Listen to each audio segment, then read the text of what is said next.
Okay, so welcome everyone watching this on YouTube. I'm Zach with Book Passage. Very excited today to have two amazing authors with us. We're here to talk about I Had a Brother Once by Adam Mansbach. A truly incredible piece of writing. I devoured this whole thing in maybe an hour and a half. I just could not put it down, and I can't wait for you all to read it. And to tell you a little bit about our authors today. Adam Mansbach is the author of the #1 New York Times bestseller, Go the Fuck to Sleep. I've got the picture behind me from his original tour. He's also the author of the novels Rage is Back, Angry Black White Boy, The End of the Jews, which won the California Book Award, and a dozen other books, most recently the best-selling A Field Guide to the Jewish People, which was co-written by Dave Barry and Alan Zwiebel. Mansbach wrote the the award-winning screenplay for the Netflix original Barry, and his next feature film, Super High, will star Andy Samberg, Craig Robinson, and Common, and is coming out from New Line. His work has appeared in The New Yorker, The New York Times Book Review, Esquire, Believer, The Guardian, and the National Public Radio's This American Life. Thank you for joining us, Adam. In conversation with him today is Daniel Alarcon, the author of At Night We Walk in Circles, which was the finalist for the 2014 Penn Faulkner Award, as well as the story collection War by Candlelight and the novel Lost City Radio. His writing has appeared in the New York Times Magazine, Granta, N+1, and Harper's. In 2010, he was named one of New Yorker's 20 under 40. He is the executive producer of Radio Ambulante and teaches at the Columbia University School of Journalism in New York. Thank you, Daniel, for joining us. You guys want to take it away? Yeah, thank you, Zach. Hi, Adam. How's it going? Good. I want to begin by thanking Book Passage for hosting this event with this incredible book. And thank you to the anonymous faceless masses who are surely watching this on YouTube. And also acknowledging the essential weirdness of us speaking in this way to an audience we can't see. But while this is not ideal, I think it's really amazing that we can have this conversation about this beautiful book with all these folks. So Adam, you're gonna kick things off and read something to us, or how do you want to do this? Yeah, I'll read a little section from the book. I want to also thank Book Passage. I want to thank you, Daniel, for taking the time. And I also want to acknowledge not only the weirdness, but also the fact that, you and I are very close friends. You're my eldest daughter's godfather, although to be fair, not a great godfather. And we talk all the time. So I'm going to try to be vigilant so that this does not degenerate into us just talking as we do on a pretty consistent basis about anything and everything. Right. Hopefully we can keep a little bit more focused. But I also want to say that you were one of the first readers of early drafts and sections of this book when I was in the thick of writing it, which was a process I'm sure we'll talk about, but a very intense one. You were really one of the only human beings that I was like showing the work in progress, and your early feedback and your encouragement to me to keep going was really important. You're always an important reader of my work. So, I'm grateful to you, not just for being here today, but for being there, right. in general. Thank you. Well, let the love fest begin then. Yeah. Those of us those who know us are like, what's happening right now? Yeah, they never talk. They're never this nice to each other. Usually just insulting each other. All right, I'm going to read a section. This is so the book is called I Had a Brother Once. It's about my younger brother David's suicide 10 years ago, and everything that followed. My attempts to grieve and process that loss and try to understand it, or try to come to peace with not understanding it. It happened to happen at a very odd moment in my life when the aforementioned book Go the Fuck to Sleep was just about to be published, and that was kind of a life-changing event in and of itself. Unexpectedly, the book really blew up, and I was sort of promoting it nonstop across all kinds of media for the next year. So I was sort of balancing this private grief and shock with this public performance of joy and success in a way that made me feel stretched very thin and sort of bifurcated my life in a very strange way, made me think a lot about the wearing of masks, the one that I was wearing by maintaining this public presence, and also the one that my brother wore throughout his life to mask his depression. So the book is about that, and a lot of other things as well. I'm going to read just a section. It's pretty self-explanatory. It begins with my cousin and I going to David's apartment shortly after his death. My cousin Matthew and I drove to David's apartment the next morning to retrieve and dispose of things. We wandered the rooms, read refrigerator notes, stared at the wedding photos on the mantle, the vacation snapshots in their glass and wooden boxes by the bed, until David's expression curdled right in front of us, his eyes no longer looking at the camera, but some point beyond, the passage of time visible in the deepening hollows of his cheeks. Everything we'd missed was right in front of us. David was thinking about dying inside every frame, and his wife's assiduous documentation of their history was a plea, a reminder, an attempt to make the life they lived together real, get him to see it. We logged on to his computer, found the email receipt for the chemicals. He had bought them only 2 weeks earlier. Perhaps that was the event horizon, or perhaps it was neither event nor horizon. These clues that were not clues were everywhere, waterlogging everything, as if the wave he'd spent his life surfing had finally broken. Among the items my brother had purchased after the means of killing himself was an expensive skateboard that had not yet arrived, was still en route. Printed out on his desk, time-stamped a few days earlier, were directions to a memorial service for our grandfather that was not until July. This set of data staggered me. The bifurcation of David's intentions, part of him planning to live and mourn and skateboard, the rest of him planning to die. It was not a toggle switch, they tell me, not an either or, but a both at once. No more a paradox than a train station with two sets of tracks running in opposite directions. The note on his windshield was not the note. The real note came to us later in a hazmat envelope. I only read it once, transcribed into an email by my father. It began, as far back as I can remember, I have always thought I should be dead. Who am I to line break that sentence, chop it where I feel the rhythm lies? I'm sorry for that, David, but also I am furious. I don't believe you.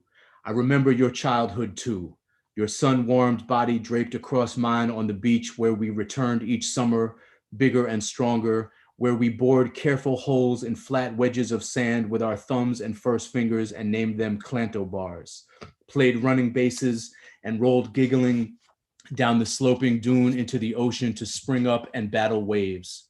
I remember you with dandelions behind your ears in grandma's garden and another poking from the waistband of your shorts before your round belly knotted into muscle. Your body was the closest mystery, so like my own that I cartographed all our differences. Your nose a Mansbach and mine a Kaplan. Your back broader and chest hairier, your strength deeper set than mine, honed fighting water instead of iron. I remember holding your head still for the clippers, trying to clean up the haircut you'd inflicted on yourself, a prelude to the night a few years later when, left alone in the house, you removed the braces from your teeth and videotaped the procedure. Mom and Dad had made you get them, did not take seriously your objection that it was forced cosmetic surgery. They believed you'd thank them later, but you reclaimed sovereignty over your body for the first but not the final time. Even the orthodontist had to admit you did a superb job. You walked dogs to pay back what they had spent, and your teeth stayed fucked up for the rest of your life, like our father's, except now at 75, he sports Invisaligns, is making what has long been crooked straight. Time passed and he changed his mind, as you cannot. There was glee in your eyes that evening. Do not tell me otherwise. You bobbed atop your mischief, grinning with those wires extruding wildly from your face like broken walrus whiskers and the sterilized nail clippers waving in your hand. And what about the year you swallowed daily capsules of resveratrol, the magic grape skin compound you said increased longevity in rats? I don't believe you. Your last words are lies. I hereby accuse you, too, of laying a false frame over your life, putting braces on it. But I don't know for sure. I can prove nothing, am testifying only to my own blindness or your skill at hiding behind a mask. Um, this isn't like other book events. This isn't like other book events because we're here online and I'm in my apartment and you're in yours. But also because the content of this is so devastating. I mean, this is not like anything else you've ever written. I think I wanted to begin with that. It's beautiful, and it hits me just as hard to hear you read it as it did when I read it in drafts and then in galleys and the various times that I've come across it. But I think it might be a good place to start, Adam, if we could just talk about who your brother was, just tell us like what he was like as a person. Yeah. I mean, fundamentally, my brother was a very sweet and gentle and thoughtful and caring guy who really, more than almost anybody else I can think of, embodied and truly felt values like taking care of your neighbors and looking out for strangers. He volunteered his time. He translated at a hospital, Spanish and Portuguese both, and refused to take money for it, even when he became so invaluable that they offered to pay him. I remember him as a kid shoveling neighbors' driveways for free. And again, didn't want to be paid, was like, no, this is what you do. This is community. This is how you look out for people. So there was that. There was the fundamental of him. He was also a weird guy and not a hard guy to love, but a hard guy for me to feel like I really knew. And one of the things that his death in this manner does, and I get at it a little bit in that passage, is it rewrites my understanding of him. So almost every word I'm saying now, I have doubts about. There's an asterisk next to each word because, for example, my brother was hard to elicit an emotional response from. Like, it was a question that I would ask you or ask any friend and expect to get a response that was emotional in nature would often elicit not that from him, would elicit something that didn't quite connect, that was maybe a recitation of facts or just something a little off. And, throughout his life, I wondered what that was about and whether he was just hard to connect with. I thought maybe he had Asperger's because he was super intelligent, but also like emotionally distant. Now it's like, maybe it was that, or maybe it was that he was tamping so much down that opening any door to any kind of emotion was too risky. So it's confusing. Even the story that I just told in that section, right? Like, for years, I told the funny, charming story of how my brother removed his own braces. And now when I tell it, I wonder whether to end it the way that I just did, with with my observation that this was a claiming back of sovereignty over his body that is then mirrored in his eventual suicide. It's hard to know whether to frame things that way, what kind of authority I should even attempt to take on in talking about him. A lot of this book is me wrestling with that and trying to tell a story while resisting the singularity of a narrative, wanting to keep alive the multiple narratives and deny that I can frame it or shape it or understand it on some fundamental level. So yeah, my brother was a brilliant guy. And he was a guy that on some level, I also feel like I failed to know, or that I don't mean failed like it's a failure on my part. I mean that knowing him just proved impossible. He was very, very deeply ashamed of this depression that he battled, which is also confusing to me, particularly because it's very much something that runs in the family. Like, multiple relatives on both sides very openly have battled depression. But for him, I don't know, it was something that he did not want anyone to know about. And I think that for the family, there was kind of the assumption that depression is something you live with, as our grandfather did, as our other grandmother on the other side did, as various uncles and aunts and cousins have, rather than something that can kill you. Um, Something you so suffer through in silence.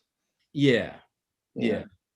Um, I wanted to ask you about the number of the false starts you had as you tried to approach this trauma in writing, and why you eventually settled on poetry as the way in.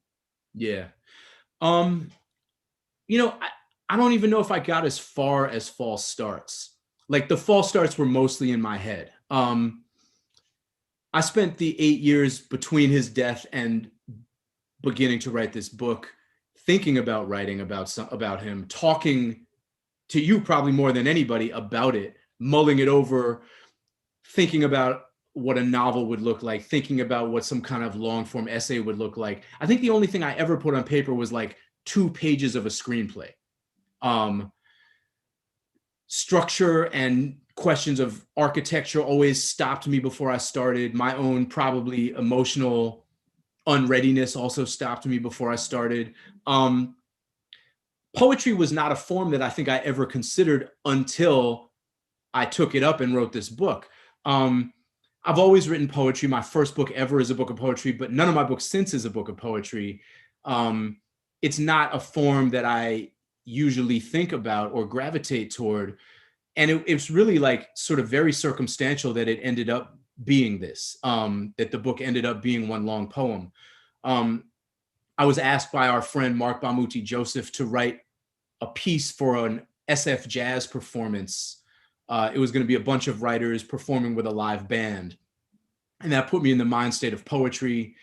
And Fife from A Tribe Called Quest had just died. So what I wrote was a kind of elegy to Fife. And I performed it a number of times that week with a band. And the experience kind of put me back. It did a couple of things. I mean, clearly I wrote a poem for the first time in a long time. But also I was hanging out with poets and watching them perform. Some poets that I really truly love. Lauren Whitehead, Tango Eisen Martin was there, a number of other folks. And the band was really dope. And, you know, it took me back in a lot of ways. Like I used to perform with jazz bands all the time. I used to be a roadie for the jazz drummer Elvin Jones. And I used to be around jazz musicians all the time and in jazz clubs all the time. All of these things are like sort of places of comfort and memory for me. So I did that for a week and I came out of that experience. And it happened to be my brother's birthday. It happened to be what would have in fact been his 40th birthday.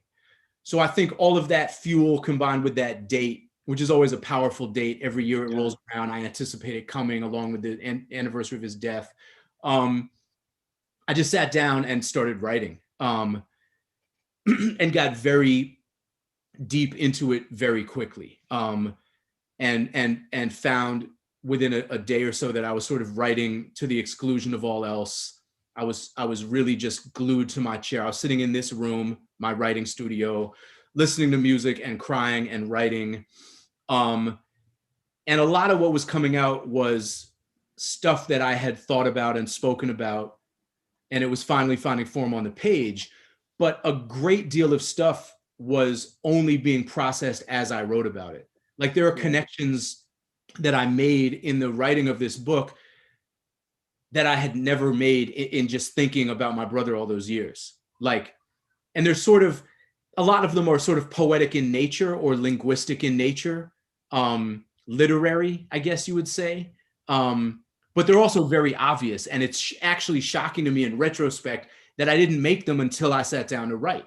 Like, for example, I mean, one is the braces thing, the reinterpretation of that night. Yeah. For example. Absolutely. Yeah, that had never occurred to me until I wrote it, until I was facing it on the page. You tend to be smarter when you're actually writing than when you're just thinking. Well, another is some people.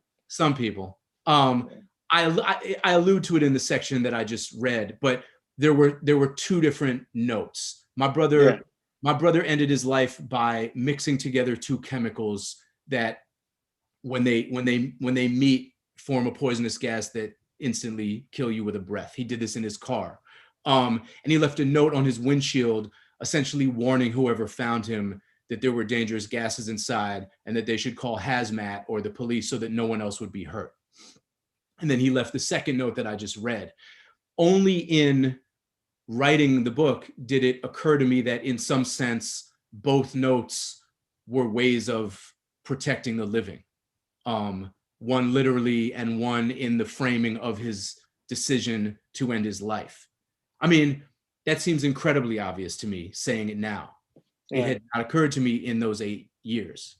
And also of a piece with a young man who would, you know, translate for free at a hospital and, plow the snow in a neighbor's, front porch, Yeah.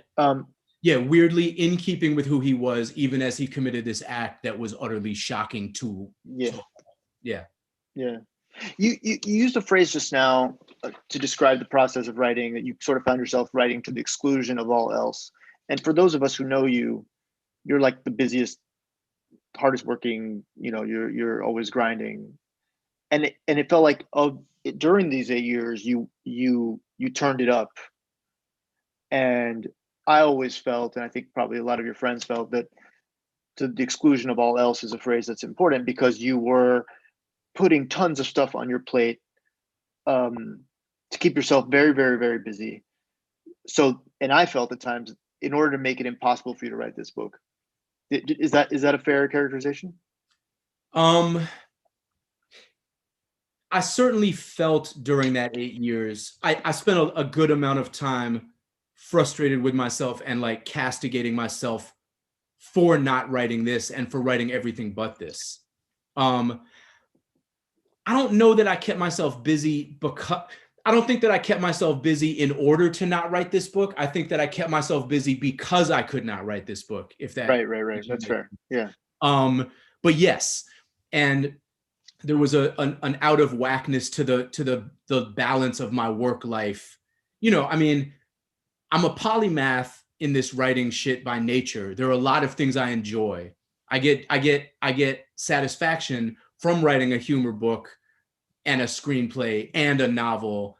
But there is that sense that if you're not confronting what's difficult, you're not doing your best work or your most important work.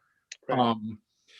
And I certainly felt that. I mean, everything that I wrote in that 8 years was for me comparatively light work, relatively light work. Not that it was easy or that I didn't put my all into it, but I didn't write a literary novel in that time. I wrote 5 young adult novels, 5 middle grades novels, 2 thrillers, 2 humor books, some obscene fake children's books, a bunch of screenplays, but not the form that is hardest, at least for me, for all of us, a novel, and not anything about my brother.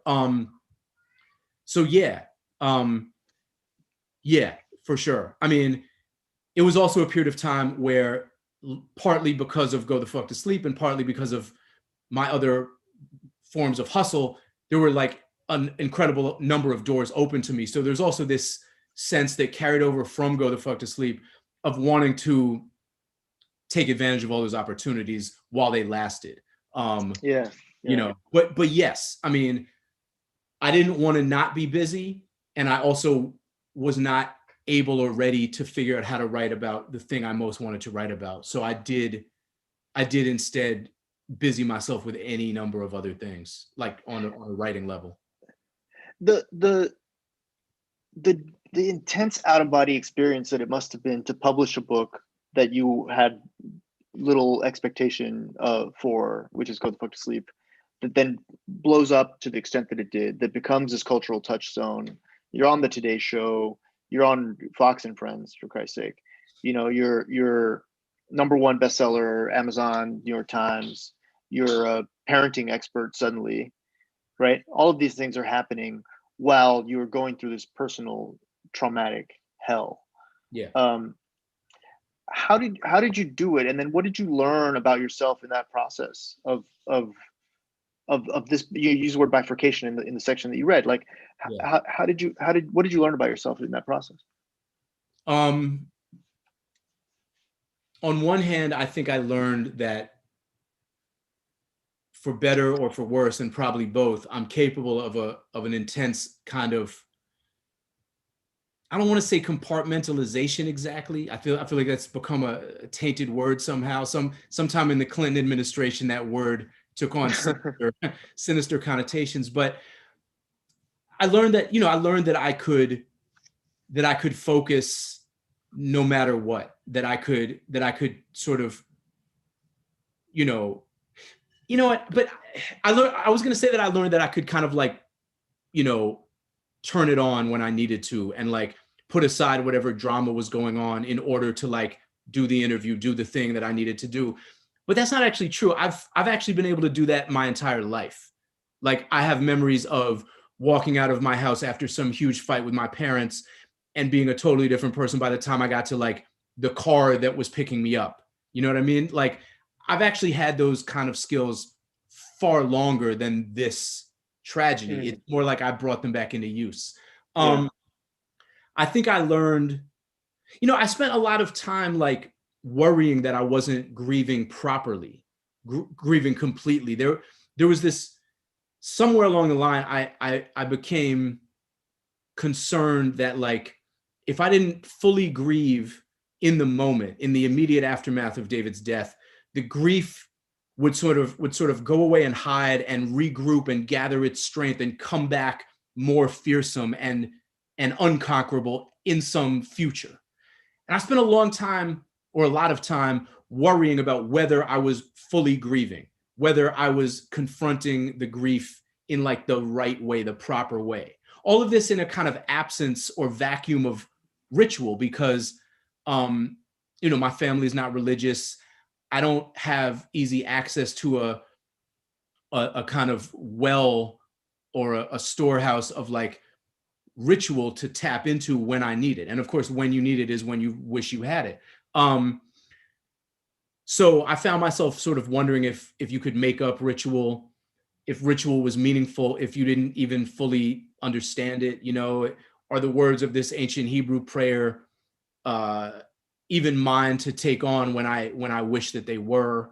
I don't know. In a way, I realized that I have a kind of a strength and a fortitude that I'm partly proud of and partly ashamed of, because there's this sense that as you forge ahead and as you go on and as you like fulfill your commitments and do those interviews and promote the book and like all this super public shit, in a way you're like proving to yourself and others that like life goes on, and maybe you're some kind of beacon of hope and possibility and a future to your decimated family. And on the other hand, maybe you're proving your brother's point that he wouldn't be missed, or his suspicion that he didn't matter, by doing these things. And that's a horrible feeling. That's a deeply uncomfortable thing to feel. So I found myself, just as I was juggling the private and the public, the success and the grief, I was also juggling these feelings about myself, like sort of proud to be carrying on, deeply ashamed to be carrying on. Yeah, I don't know. The book is about grief, and it's about this incredibly traumatic loss. And you're this writer that's, as you mentioned, done all kinds of range of work, from screenplays to young adult to to middle grade and humor, and the community around this book is very unique. And is and I wonder, how we were talking earlier before we went live about what you'd hoped to do with this book and the kinds of evenings you'd hope to curate around this book. Talk to me about that, and sort of like what the response has been and how it's different from the community and the response around your novels or your humor books or anything else.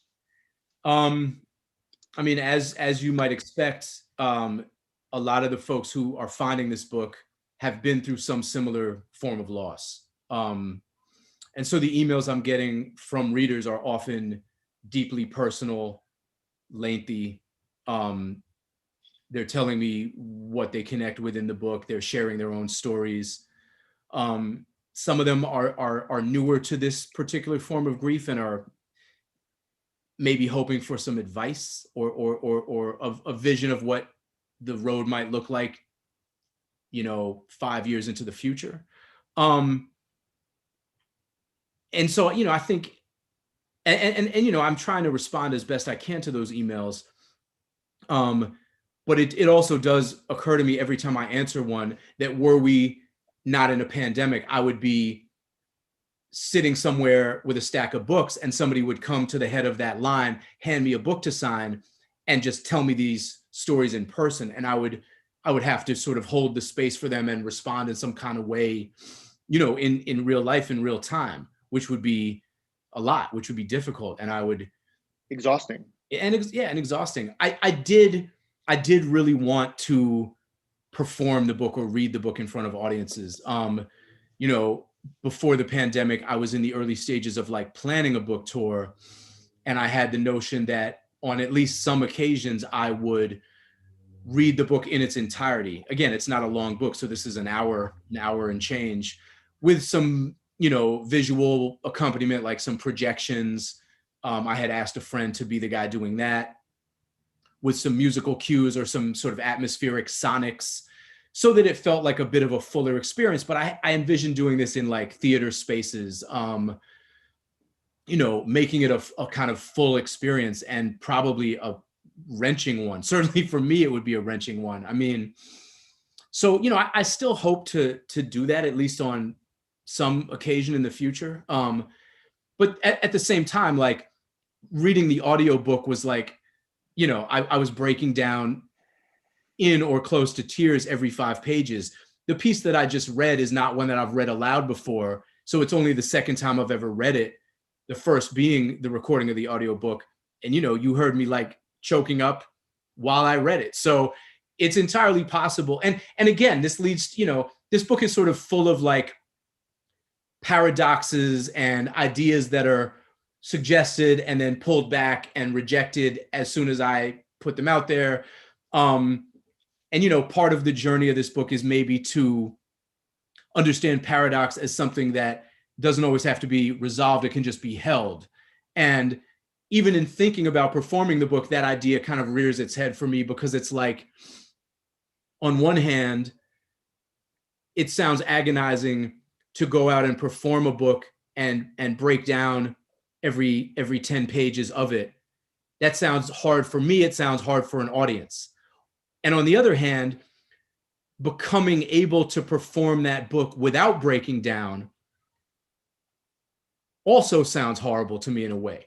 Yeah. Like, there's a part of me that always wants the emotion in the book and the language on the page to feel raw enough and fresh enough to me that I react that way when I read it. Yeah, but it also strikes me that there's a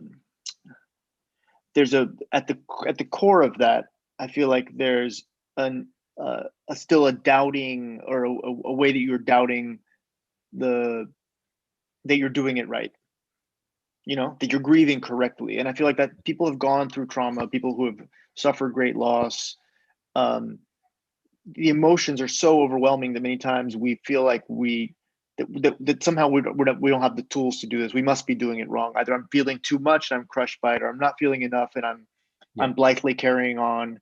And either way, it's wrong. Right. And I feel like even though this is like a lot of what your book is about, even as you're describing the process of this hypothetical performance, you're still doing that. Right? Absolutely. Yeah. A performance that's not even going to happen. And I'm still gaming it out and only finding ways to lose. Yeah. Yeah, exactly. I appreciate you putting that out. Yeah. Yeah. So, hey, and I want to encourage the audience that I cannot see, and I'm deeply weirded out by its existence. I want to encourage that audience to go ahead and put questions in the chat, because I am getting them. And we have a great question here from Leslie, who she says, deeply grateful for this book and this talk. I'm a psychologist working with teens who have lost loved ones to suicide. Do you have any thoughts for teens going through this? I mean, my thoughts around teens or around children and suicide mostly revolve, honestly, around my own children. I have 3 daughters, the oldest of whom is now 13. And, when I think about my brother's story, and I think about the silence in which he enveloped himself. And I think about my fears for my own children and whatever genetics they may have inherited. What I find myself wanting for them, and I don't know if this answers the question, it very well may not, but what I find myself wanting for them is for them to have the language to talk about whatever it is they're going through, to have the courage and the words and the security that they need to articulate anything they're going through. You know, I can't control their brain chemistry, but I hope that I can create an environment for them where they never feel the need to like retreat into silence. They never feel shame around any mental health crisis they may be experiencing. I think, you know, that's my hope for them. I mean, my hope is that none of them ever have to deal with anything even remotely approaching depression, but that is my hope for them. You know, there are all of these sort of truisms and things people tell you around suicide. Some of them I think intended to be various kinds of bombs. Like, you know, the idea that if somebody is intent on killing themselves, you can't stop them by taking away the means or whatever. You know, I never know what to do with those or whether to believe them. I find myself wanting to argue with them and say, well, at some point back in time, certainly an intervention must have been possible. A forking of the road must have been possible. A medication that would have stabilized the brain must have been possible. You know, certainly David's note argues against that. Yeah, it does. It does. But of course, that note is written by a very unreliable narrator, right? Who is framing his life moments before ending it, and has an agenda that we'll never fully understand in terms of what he felt and also why he chose to say what he said. But yeah, it's a notion that I want to argue against, that I find myself continuing to kind of on some level. I certainly don't accept it. I don't necessarily rail against it, but like almost everything else, it's an open question for me. It can't be lost on you that this book is being published, you know, in 2021 after a year and change of a national trauma. Yeah. When, you know, we've basically almost lost count of the dead at this point, and the amount of loss that we're bearing as a people right now is just cataclysmic. Have you thought about that, what it means for this book to come out now, and how, having gone through this personal trauma and personal loss, has helped you understand this particular moment? Yeah, certainly. One of the things that strikes me is that one of the things that's so difficult about suicide is that it kind of estranges you from many of the rituals that we usually have at our disposal to mourn and to grieve, right? It becomes complicated to celebrate a life when that life has been so devalued by the person living it that they choose to end it. It becomes difficult to mourn for someone who chose to leave. And so it strikes me that everybody who has had to deal with a loss in the past year and change has been similarly kind of estranged from many of the rituals that they would otherwise have at their disposal. So many folks have been unable to attend the funeral of a loved one, or sit Shiva because you can't all be under one roof, or even give somebody a hug, or, you know, provide the kind of human comforts and interactions that get us through these things. So in a funny way, the particular specific grief of suicide, in a funny way, seems more universal now in 2021 than it might have been had this book been published, you know, as originally intended in like early 2020 or something. And, you know, I think a lot about ritual and the idea of this book as a ritual for me, the making of ritual, the attempts to find a path through ritual and to newly understand ritual that had always seemed distant and unhelpful. And I think we're all in a moment of trying to reconsider what ritual looks like when we don't have access to our own traditions and to our own, tried and true forms of recourse. What does it look like to invent ritual or to bend ritual into something that serves us, even though it may not look anything like it always has or used to look? Is there a loneliness to mourning that's specific to suicide? I think there is, yeah. I want to be very careful to not like be ranking grief. Like there's certainly No. I'm not trying to do that either. No, I know you're not. I know It just occurred to me that that the silences that accrue around suicide make it more difficult. To talk about. I mean, and I've lost a family member this week. And I've been thinking about this a lot. And someone passes away and you don't think about in the way, you just share it. It just happened. Yeah. But with suicide, there's like, who can I tell? Who is in my community close enough that I can share this with? Yes, absolutely. A lot of the platitudes and the soothing statements that you can usually make about someone's life, they just don't apply. It does feel like an island in a way that other kinds of death don't. One of the experiences that I remember so clearly was, coming home to California. So when David died, I was in Philadelphia. I was finishing up a teaching appointment at Rutgers. And then I was on the road for Go the Fuck to Sleep, and I was everywhere for a year. And, when I finally got home, it was discombobulating. I really didn't want to tell people personally. It was too painful to tell people personally. So I had friends make phone calls. It was like a phone treat. You were one of the people making those calls. I remember. Yeah. Yeah.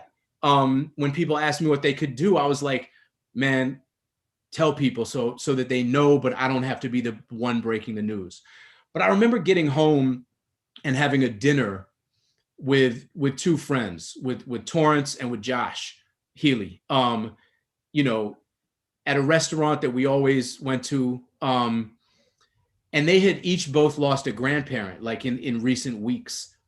And they were like reflecting on the deaths and on the funerals and on the reminiscences that follow and on the things that go on in a family when an elder dies, the notion of everybody kind of getting a bump in a sense. You've just gone from, a child to an, every generation takes a step up in a way.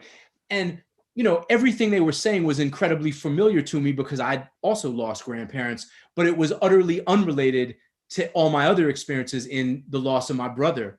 And I just remember sitting there really feeling like I'm happy to listen and there's nothing I can say. I cannot in any way relate my brother's death to anything that y'all are talking about right now.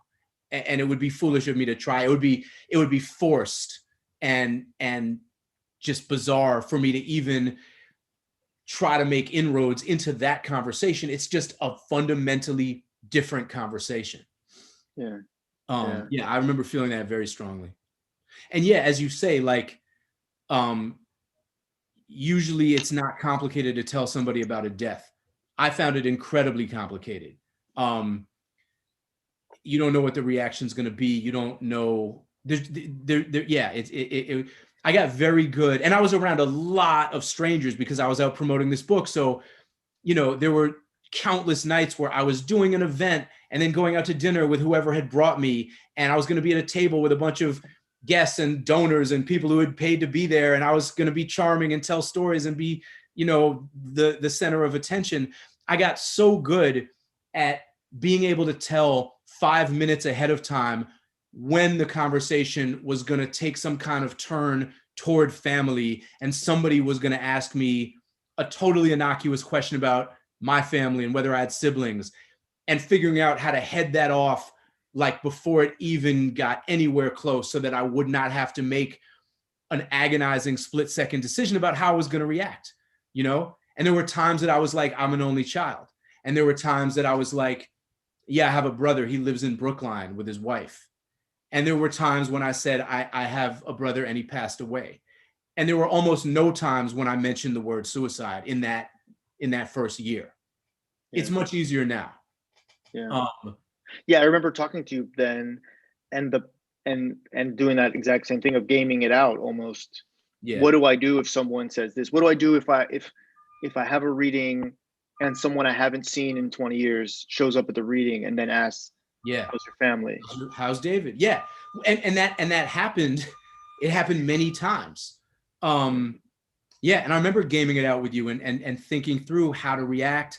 And, you know, I also had irrational fears that I was going to get blindsided by some interviewer, that like I was going to go on the Today Show or some other television show and somebody was going to like ask me a question about my brother, which is ludicrous. Like there's no reason anybody would do that, particularly when they're interviewing like the luckiest asshole in the world, the guy whose book just like unexpectedly blew up. And it's this funny, you know, nobody wants that. Nobody wants to do that. That's not good television.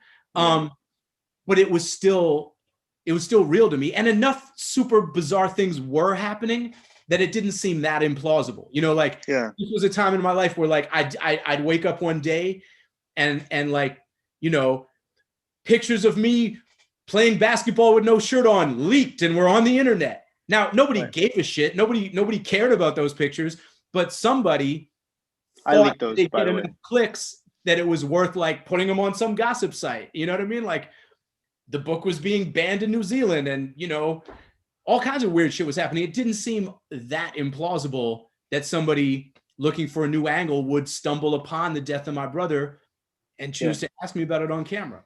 Yeah, I do want to cop to the fact that I leaked those photos, the basketball photos. Now I feel like enough time has passed that we can say that. I know it wasn't you, because if you did, you'd have to leak like me scoring at will against you in all of our one-on-one games. So I'm gonna leave that alone out of respect for this August occasion. Okay, from the chat, Dave has a question. He says, "Do you think the loss of a sibling may have been different for you compared to the loss of another close relative?" We sort of touched on that, but I don't know if there's anything you want to add.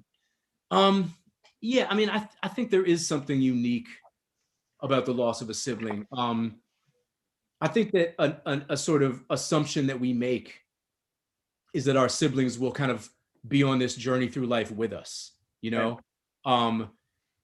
For most of us, they've always been there. We don't remember or barely remember a time without them. You know, they're like, yeah, we just sort of make that assumption that they'll be around. It doesn't seem natural somehow to suddenly be without them, I guess. I mean, you know, I'm lucky in that the other family losses that I've been through have been grandparents at advanced ages. And that's a different kind of loss, certainly. And you know, it's interesting, like publishing this book has put me obviously in touch with like the world of grief in a different way than it has previously. Like, you know, I've been on a bunch of like grief podcasts and I'm sort of learning a little bit of the landscape and the terminology. And through those experiences, I've come to realize that like sibling loss is considered by these folks who do this, you know, professionally, to be kind of like its own lane, its own particular kind of loss. You know, of course, all of these things are subject to everybody's personal, you know, situation. Like, you know, I've got a cousin who's always been as close to me as a brother. If I lost him, it would feel very much the same as losing a brother. But you know, that's just me. Everybody's got their own situation. I want to zoom out a little bit and talk a bit about your career. We touched on this earlier, all the different kinds of writing you do, and you describe yourself as a polymath, which I would agree with. I kind of wanted to ask you, like, you know, just pick a lane, but I guess why do you feel like you dabble in, I mean, not even dabble, like, you know, go hard in all of these different areas, like kind of like what is it you're looking for? you know, there's a certain restlessness in your artistic output, and I just want to know what that's about. I think part of it is I find a lot of pleasure in learning the rules of a new genre, a new medium. Mhm. I find that sometimes working within tight parameters can be fun and lead to creativity. I think the first thing I did seriously as any kind of writer was write rhymes, hip hop lyrics, rap lyrics, um, which is an incredibly specific and tight set of parameters, right? You're it's in 4/4. It's usually going to have end rhymes. You can do a lot within the bars, but it's got to conform and it's got to like work over that beat, and all the creativity that you can bring to it is in service of this like very regimented form. And that's never stopped being fun for me. So learning the rules of writing a thriller, okay, I guess I'm going to try to juggle 4 alternating viewpoints, and it's imperative that the action move relentlessly forward and that each chapter, which shouldn't be more than like 8 pages, ends on some kind of reversal, cliffhanger, or hard, like something you can hard cut out of. Learning how to do that was like incredibly fun for me. I've always, for years, I've always used humor as a very, very important color on my palette as a writer in novels like Angry Black White Boy or Rage's Back. But it's actually fairly recent for me to actually like write straight up humor, to write books that are just humor, that aren't using humor to advance a story, but that are essentially just being funny. Yeah. It's like the difference between, it's the difference between like doing stand-up where there's nothing to mask you. You're just there to be funny, and being like a funny guy, like a funny writer on stage talking about a book. So all those things are fun for me to learn. I started writing middle grades books at a time when Vivian, my oldest daughter, was in that reading group. So it became fun to me to think about how to jigger storytelling and humor and do something that like she and her cohort would connect with and find funny. Some of these opportunities are like opportunities for collaboration, working with Dave Barry and Alan Zweibel on the humor books, for example. 2 guys I grew up reading and loving, Dave as a columnist, Alan as a writer on Saturday Night Live. Screenplays I started writing to see if I could do it, and because I love movies and I love and the form was an interesting one. There's no fat on the form at all. It's like action, dialogue. You got to just keep it moving. There's no place for digression. Everything you can do in a novel, you can't do in a screenplay. And also I started writing those at a time when like the world of literary fiction was seeming like not a great way to pay my mortgage. And I thought that opening up another income stream could be very useful to me. And now I probably do more screenwriting, or more opportunities avail themselves in that form than any other. I still write books, obviously. But like writing for the screen is, and also, one last thing about writing for the screen is like, at some point it also dawned on me that even a highly unsuccessful movie will probably be consumed by more people than an incredibly successful novel. So the attraction of actually reaching the masses in that way is there too. And the idea of smuggling some of the things I care about into the mainstream that way, like with the movie Barry, that's a movie about young Barack Obama. That's a sexy idea that gets the movie made, that gets the movie financed, but it's also a kind of quiet movie about masculinity and race and identity and feeling like an outsider that never gets made if it's not about the president, but it allows me to write about those things which I've long cared about and get a whole bunch of eyeballs on it.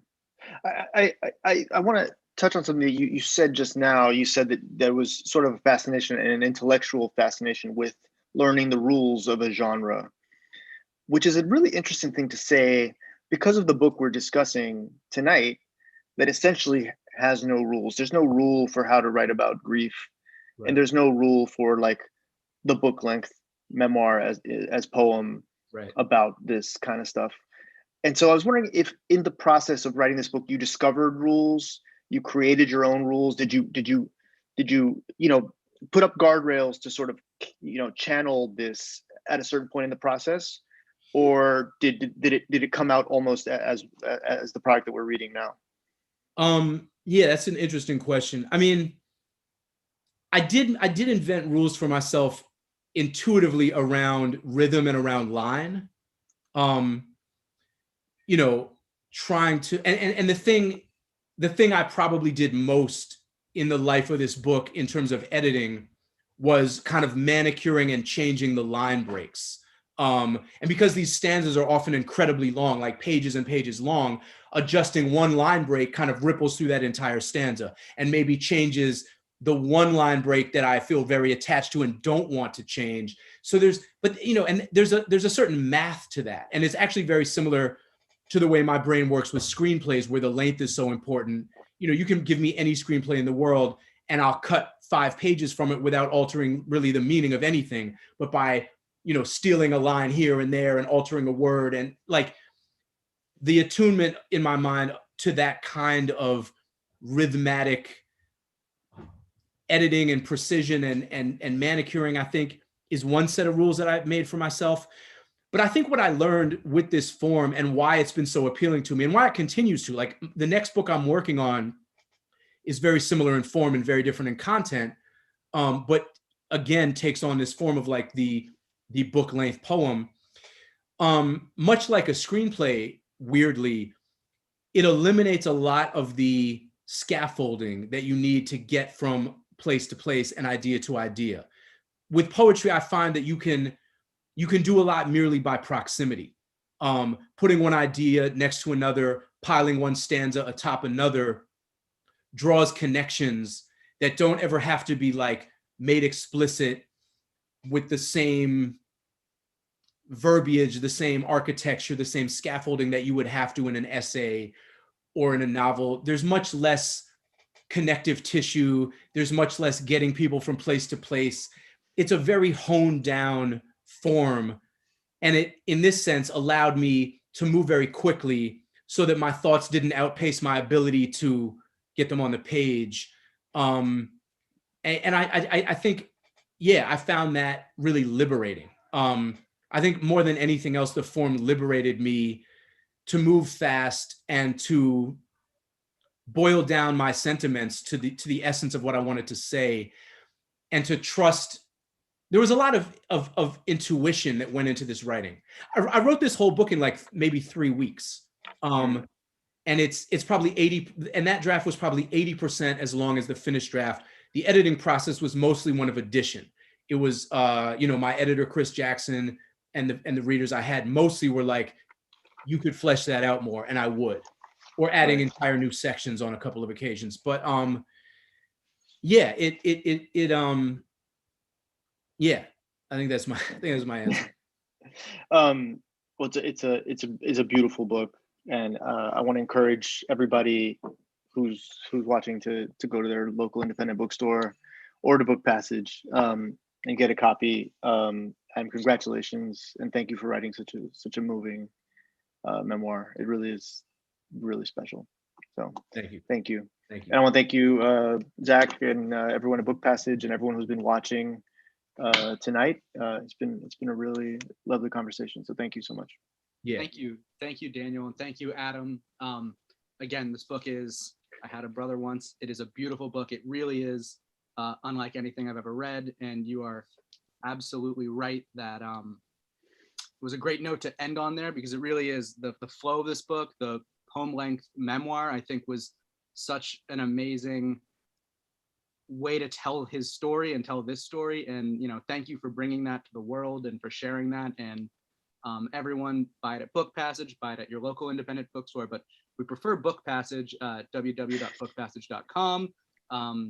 We ship anywhere in the world, so please order from there. You can pick it up from our store. We are open.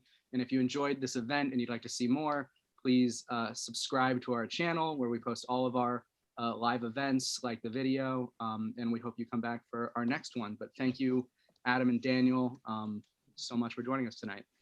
Thank you. Thank you. Good night. Yeah. Goodbye. Good night.